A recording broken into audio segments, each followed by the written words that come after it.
Have you ever wondered how close a person can get to destruction without even realizing that God has already started the countdown? For centuries, the story of Sodom and Gomorrah has terrified believers and mocked unbelievers. But behind the flames, behind the smoke, behind the ashes, lies a warning so sharp, so piercing, that even today, thousands of years later, it still cuts straight into the heart. Before the fire fell, before the judgment arrived, before the cities were swallowed whole, God gave a chance to listen, a chance to turn, a chance to escape what was coming. This is the part we don't talk about enough. Judgment never arrives silently. God always sends a whisper before he sends a warning, and he always sends a warning before he sends a fire. Today, as we begin this journey, I want you to look at your life with honesty. Not fear, not panic, but clarity. Ask yourself, if God sent a warning to my doorstep today, would I recognize it? Or would I brush it aside like the people of Sodom did? Because the truth is simple. Some disasters don't come suddenly. We walk toward them. Let's step into the setting.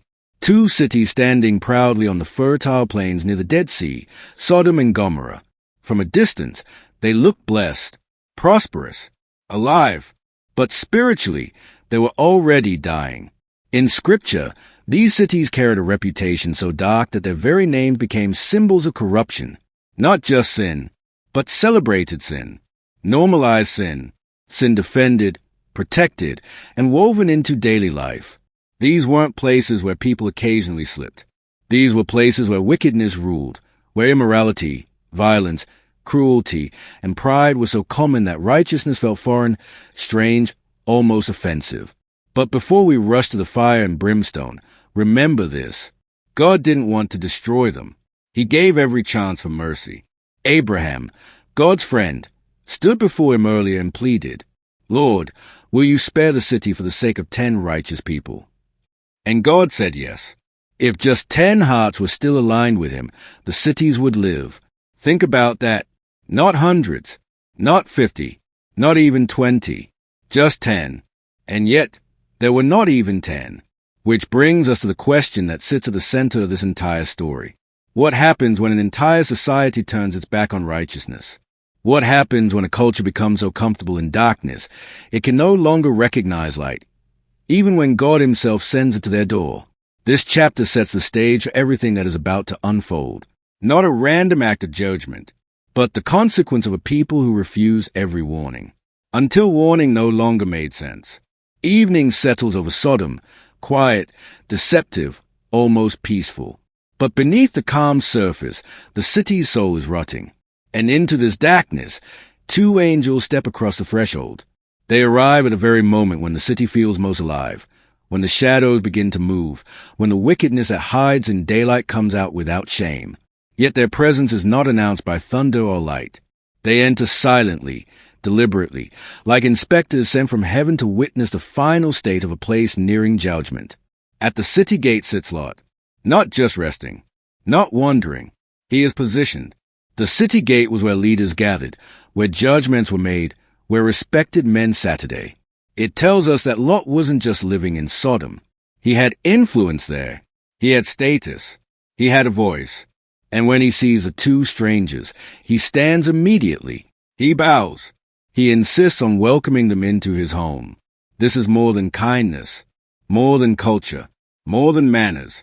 In the ancient world, hospitality was sacred, a moral obligation, a sign of character, an expression of righteousness.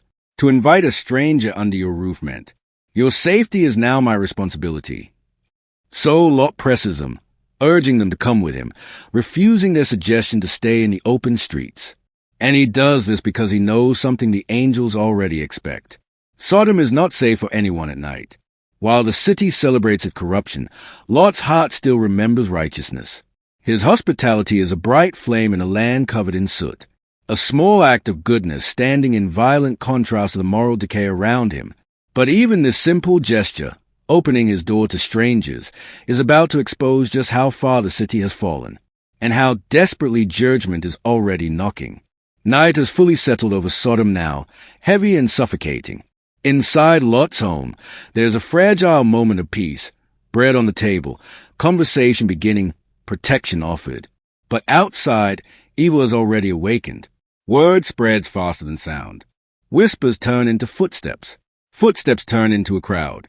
And soon, the men of Sodom, from every corner of the city, close in around Lot's house like a living wall. They don't knock.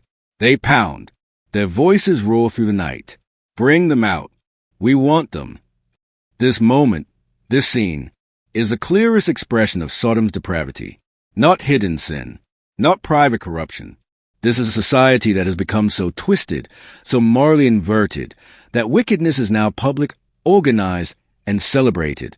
Lot steps outside, shutting the door behind him, a father standing due a raging sea of men, and his words tremble with desperation. Do not do this wicked thing. But the mob doesn't care. Their minds are fixed. Their hearts are hardened. Their morality is long dead. Then comes one of the most disturbing moments in all of Scripture. Lot offers his daughters instead, and we recoil, we struggle, we question. It feels unthinkable because it is unthinkable. This is a moral tension Scripture doesn't hide. Lot is righteous in many ways, but righteousness does not mean perfection. Lot is terrified. He feels cornered. He is trying to protect the angels, his guests, under the ancient law of hospitality, even at the cost of something unthinkable. But here's the truth the story forces us to see. Compromise with evil never saves you. It only exposes how dangerous evil truly is. Lot's shocking offer does not calm the mob.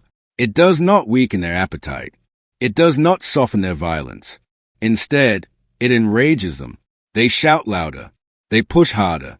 They surge forward and threaten to tear Lot apart. This is not just sin.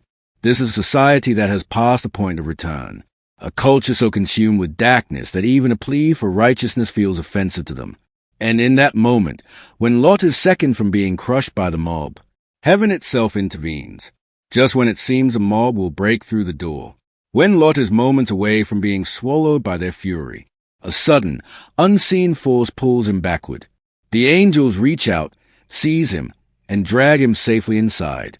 The door slams shut. And then, judgment touches the doorstep. With a single gesture, the angels strike the men outside with blindness. Not partial vision, not dimness, but complete, disorienting darkness. The mob stumbles. They claw at the walls. They fight to find the door that just moments ago they were pounding with confidence. Now they grope like men trapped inside their own bodies.